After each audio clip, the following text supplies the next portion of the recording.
Hey guys, how are you?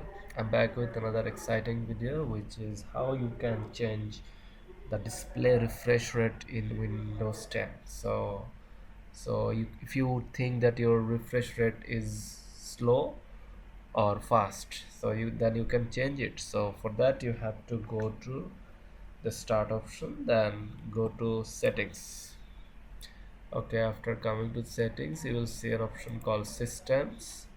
Okay, in s- this in down below you will see an option called advanced display settings. Okay, after coming to advanced display settings, in down below you will see called refresh rate. So then you can change the refresh rate here. So for me, it have only one